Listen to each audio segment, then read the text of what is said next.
Thank you, Mr. Stein. Shea?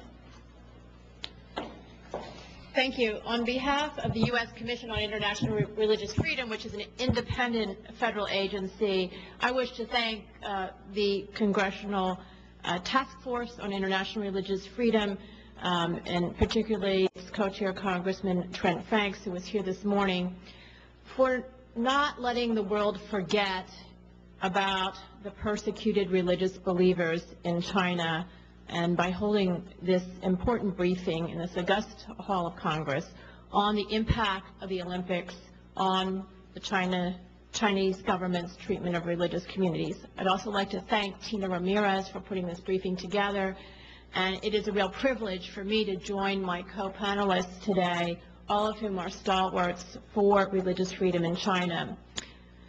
There's always the hope that the Olympic Games will provide an opening, an openness of culture that will have a lasting positive impact on authoritarian regimes who host them long after the last athletes and fans have returned home.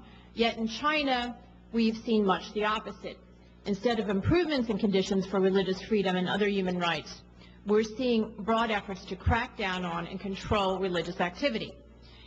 As we've heard, in the past year, we've seen a continued detention of Uyghur Muslim clerics for so-called illegal religious activities, and the official insistence that these clerics undergo annual political training seminars. We've seen a Strike Hard campaign by the Ministry of Public Security ordering crackdowns on unregistered Protestant house churches and so-called illegal cults. We've seen a renewed government practice of collecting personal information on Falun Gong practitioners, including reportedly within our own borders here in the United States. We've seen collecting information on evangelical Protestants and others who practice their religion outside the confines of state-allied institutions. We've seen also the brutal crackdown, government crackdown on Tibetan monks, as was just described. And we've seen China's government appoint Catholic bishops in defiance of the Vatican while imprisoning many of those bishops who remained faithful to the magisterium of the Catholic Church. Some of these efforts clearly have been tied to the preparations for the Olympics, not least because the government and state-allied religious officials fear that contact with foreign co-religionists could encourage religious practice that is not under state control or sanction. China is clearly pursuing policies against religious freedom that violate international human rights standards. Religious communities are growing rapidly in China, and the participation in officially sanctioned religious activity has increased over the past year. High-ranking Chinese government officials, including President Hu Jintao, have praised the positive role of religious communities in China and articulated a desire to have religious groups promote economic and social development.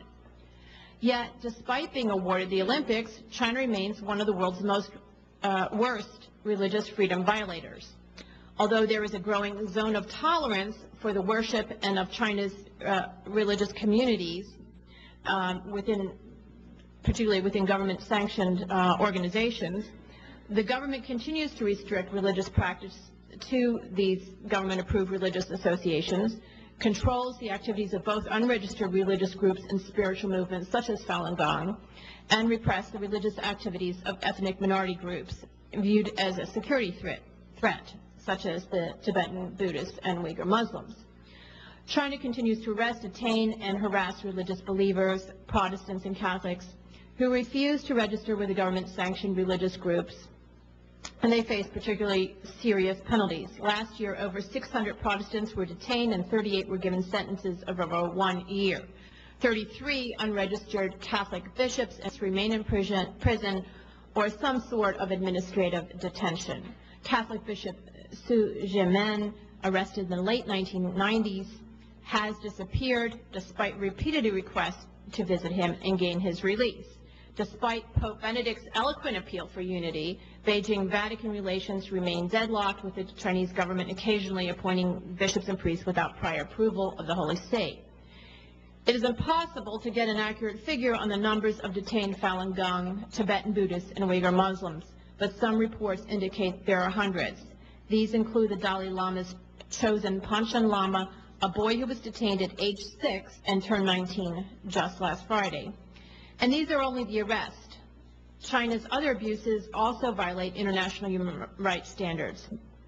And they include requiring communist ideology training for Muslim imams and Tibetan monks, the demolition of Buddhist, Muslim, and Protestant religious structures, the confiscation of religious materials, and the harassment and arrest of lawyers assisting imprisoned religious leaders.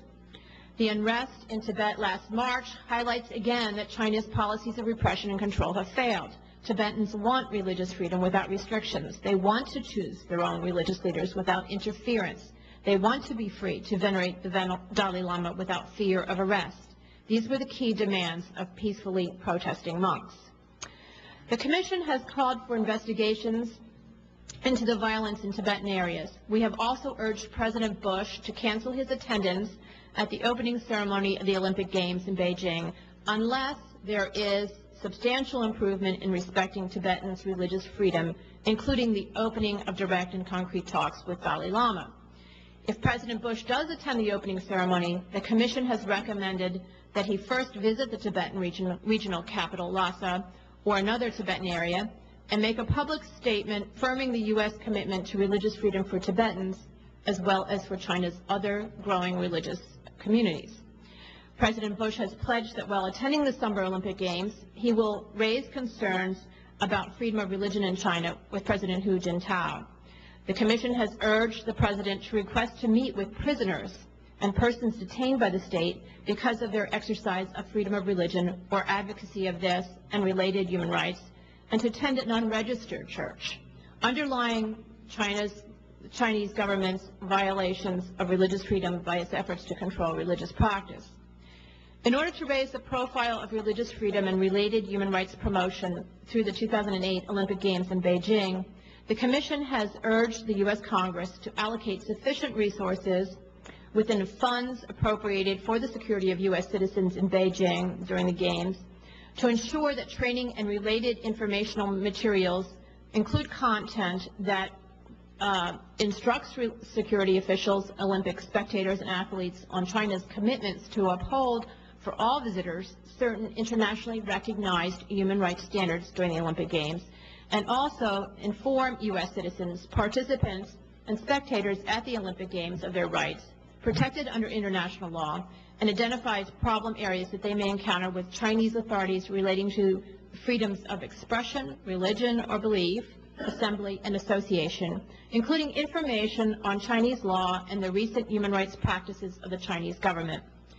The U.S. government should also designate appropriate funding to independent human rights organizations to monitor and report on human rights conditions during the Games to ensure that the Chinese government is in compliance with the commitments made to the International Olympic Committee to uphold human rights and international standards during the Olympics in concert with principles of the International Olympic Committee and the standards of the International Covenant on Civil and Political Rights.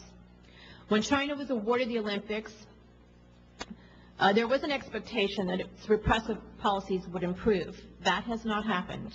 Now the international community must say clearly to the Chinese government that the continued repression of the religious freedom of its own people only hurts China's international prestige, harms U.S.-China relations, and violates China's international obligations. Thank you very much.